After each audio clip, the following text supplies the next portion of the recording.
War 2 చిత్రం కలెక్షన్స్‌కి సంబంధించి Bollywood super star Hrithik Roshan గారిని బలి పశువు చేయడానికి యెల్లో మీడియా ప్లాట్‌ఫామ్ సిద్ధం చేస్తున్నట్లుగా కనబడుతోంది. అందరికీ తెలిసిన విషయమే వార్ 2 అడ్వాన్స్ టికెట్ సేల్స్ యూఎస్‌లో చాలా దారుణంగా ఉన్నాయి. రిలీజ్‌కు మరో 10 రోజుల వ్యవధి మాత్రమే ఉండగా ఒక ప్రక్క తమిళ సూపర్ స్టార్ రజనీకాంత్ కూలీ చిత్రం 1 మిలియన్ వసూళ్లకు దగ్గరగా ఉంటే వార్ 2 అడ్వాన్స్ టికెట్ సేల్స్ మాత్రం 180Kకు అటు ఇటు మాత్రమే ఉండడం గమనార్హం. కాగా ఈ అంశానికి సంబంధించి యంగ్ టైగర్ ఎన్టీఆర్ని తగ్గించడానికి ఇష్టపడక యెల్లో మీడియా ఏం చేస్తుందంటే హృతిక్ రోషన్ రేంజ్ని తగ్గించే ప్రయత్నం చేస్తోంది. ఇక్కడ ఉన్న ఉదాహరణ పరిశీలించండి. మొన్న ఒకరోజు war 2 US advance ticket sales బాగున్నాయి. ఒకే రోజు 52K గ్రోత్ కనిపించింది. అప్పుడు గూట్లే అఫీషియల్ గా వేసిన ట్వీట్ చూడండి.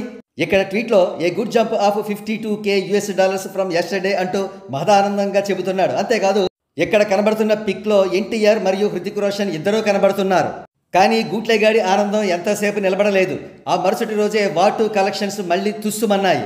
దానితో ఈ విధంగా ట్వీట్ వేశాడు. War 2 North America premiere pre sales are at $188.1K from 1688 shows. Trend slowed down after a decent start.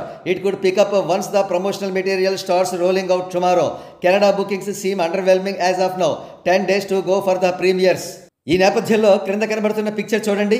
పిక్చర్లో కేవలం హృతిక్ రోషన్ మాత్రమే కనబడుతున్నారు, ఎన్టీఆర్ లేరు.